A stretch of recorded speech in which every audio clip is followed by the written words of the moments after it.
and welcome to Inside the Tigers. I'm your host, Johnny Kane.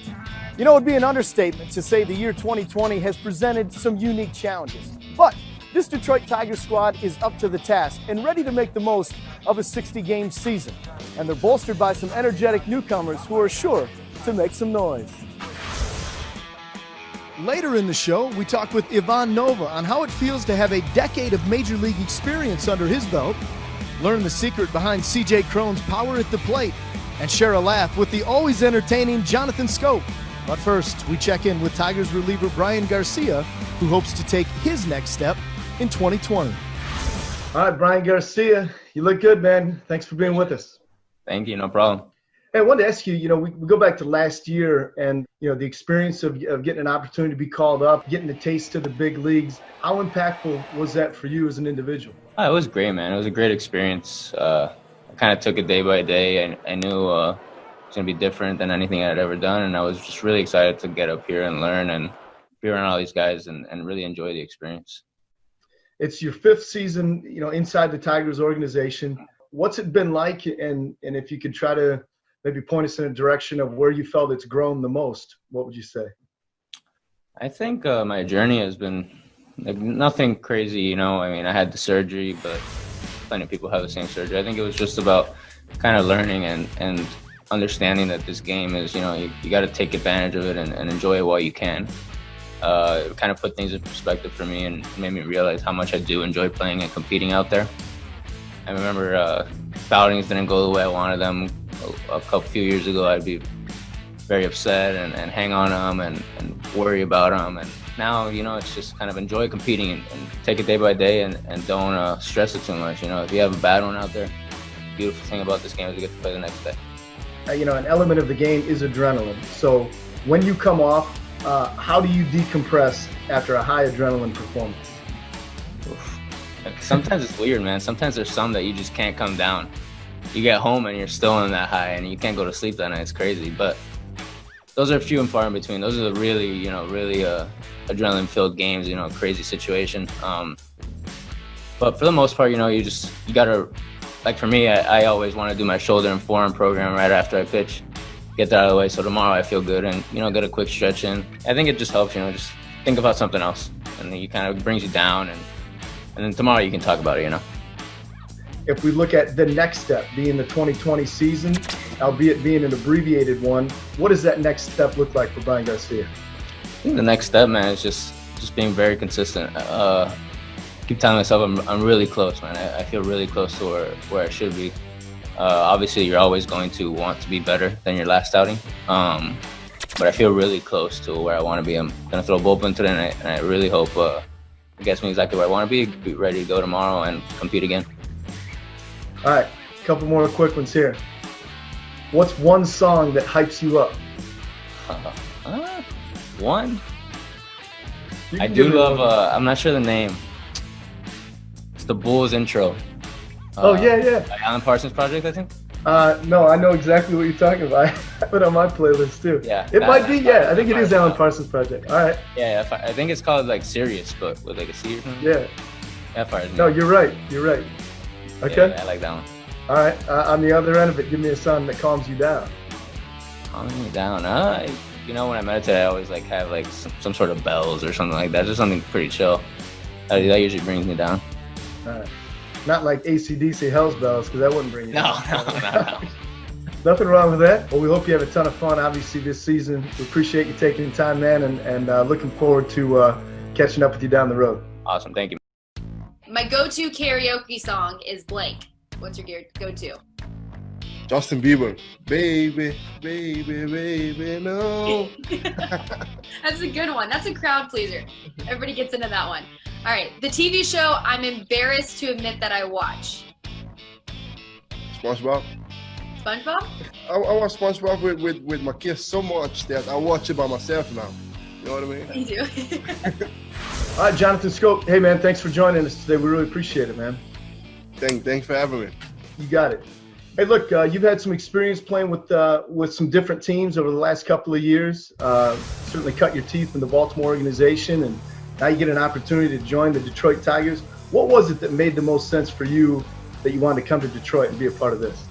You know, we have a really good guys around here, talent guys, you know, and, you know, hungry. You know, they're hungry, you know, and Detroit is a winning organization, so I play off against them, and they have a really good team. So I feel like it fit really good here. It fit really good for me to come in here and be part of the team and be part of the journey and trying to help the team and trying to win as many games possible that we can. And, you know, we have a really good group of guys, really good young core guys, and some guys that we drafted and some guys that come up. So, you know, I feel really good in here, and I feel I can bring a lot to the team and help us.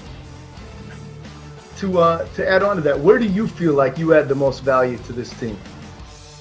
I think the veterans side, and I'm still young, but you know I have like 7 years in the big league already, so I can help them.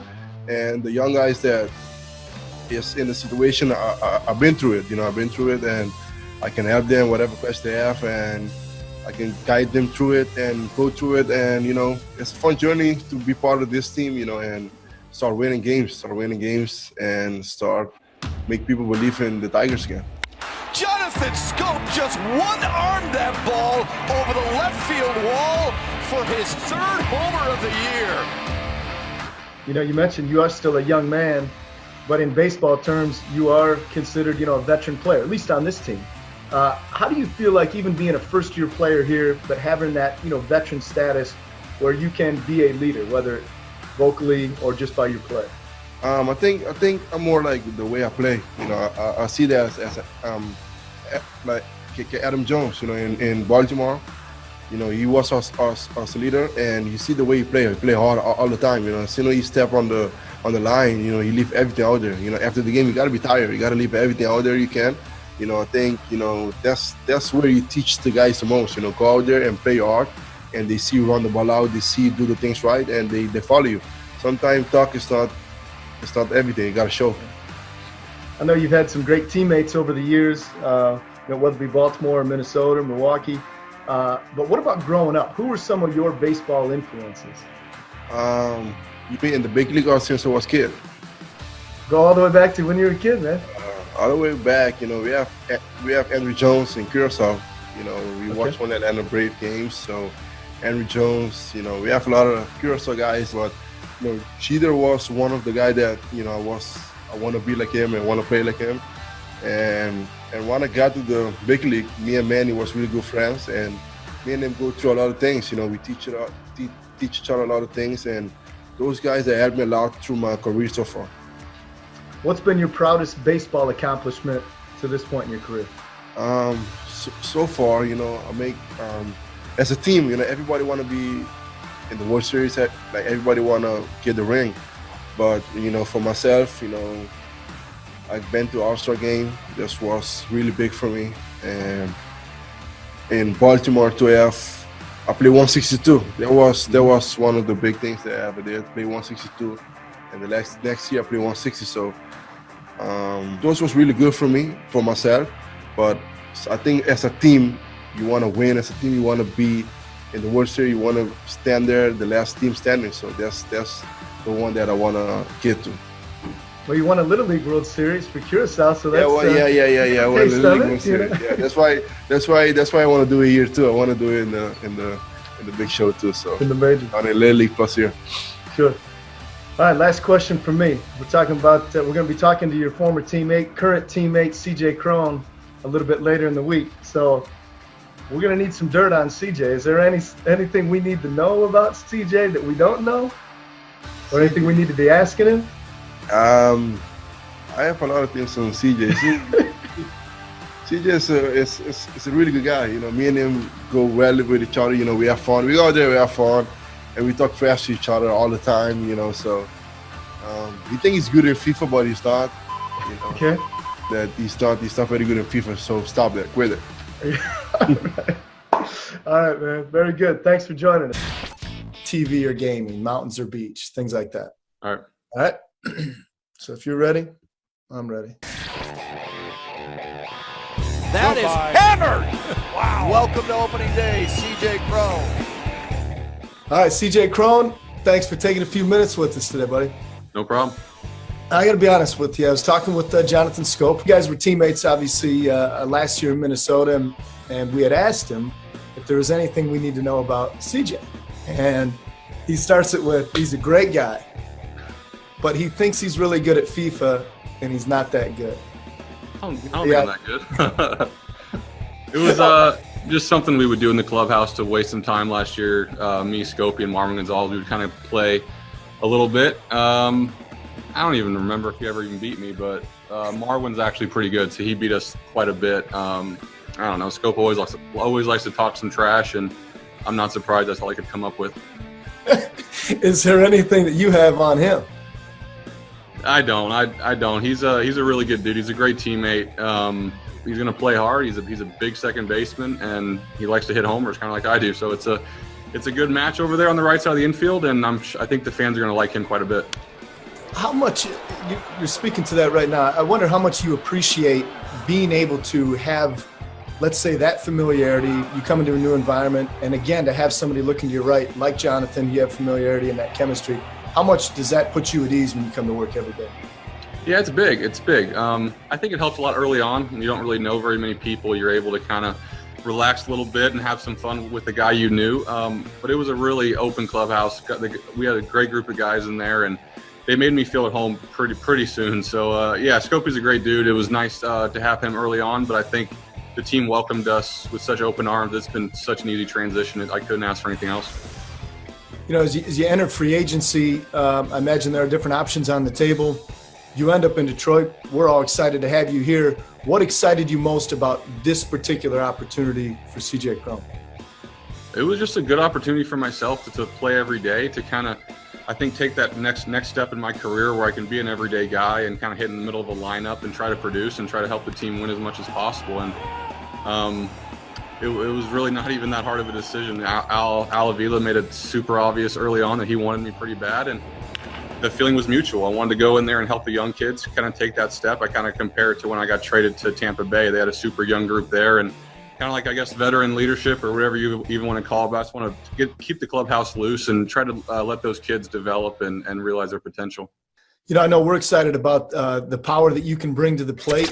How would you describe, you know, that the key to having that type of, you know, offensive power, that type of success up to this point in your career?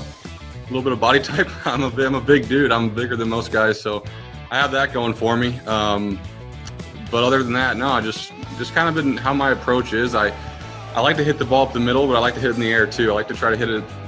I always say the best swing is a home run to center field, and that's kind of my mentality. I know the center field here is pretty big, so we'll try to stay to the lines here. But no, it's just something that I've kind of always had a knack for, I guess. Natural uppercut in my swing, and it's translated to a few homers, and hopefully I can hit a few more here. You know, in any baseball player's journey, you know, you get a lot of advice. You know, somebody like your dad, Chris, who was a big leaguer, ultimately worked in the Tigers organization as well. I wonder if there's anything that maybe he spoke to you over the years that really resonated.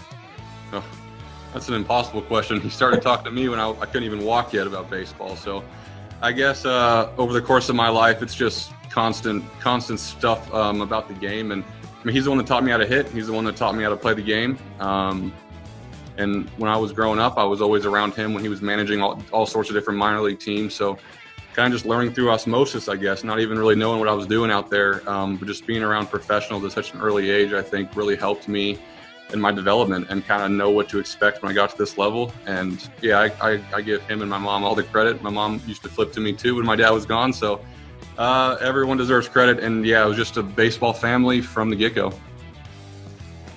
Well, people can look at the back of your baseball card and try to get to know you a little better, but we're going to take it to the next level. All right.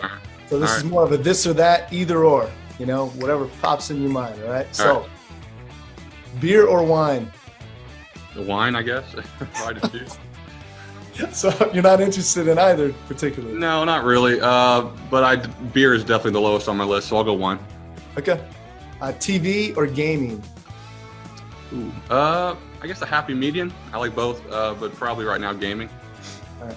Still working on that FIFA game, I hope? I guess I have to. Sunrise or sunset? I guess I ain't awake for the sunrise, so I'll go sunset. All right. As far as movies are concerned, The Rock or Kevin Hart? Ooh.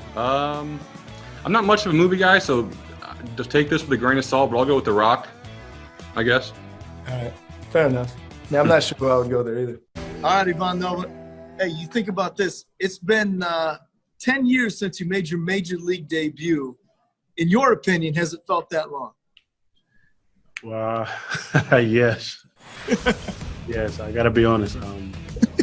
You know, time flies, but and especially now here that I'm in this place, I look back and because I make my debut here. So it brings a lot of memory to me. But the time really flies, but it doesn't seem like it was right there. It was a long time ago. So. You certainly had some great mentors breaking through, Pettit, Rivera, Sabathia. Now you find yourself here in Detroit surrounded by more of a younger pitching staff. Do you yourself, do you embrace that role of being a mentor? Yeah. You know, I really enjoyed that time when I was the younger one in New York, and everybody kind of pay attention to me and trying to teach me, lead me, you know, the right way. And you know, I have a good chance to do it in Pittsburgh, and I did enjoy that. Last year with the White Sox, same exact thing. And he's not different, man. You know, I like watching this guy throw bullpens, and if I can help him anyway, you know, I'm more than welcome to do. And the one thing that I like the most is when I throw my bullpen now, I see a lot of young guys out there, you know, watching me.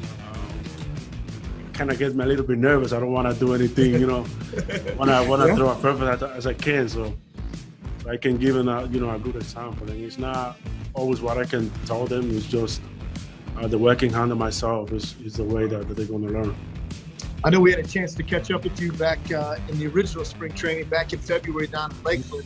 And you had mentioned one of the reasons that you chose to play for Detroit was, you know, the chance to play with Miguel Cabrera. You know, obviously we've had a chance to grow to love him over the years, and we always know how light he keeps things, and he's always joking around day in, day out.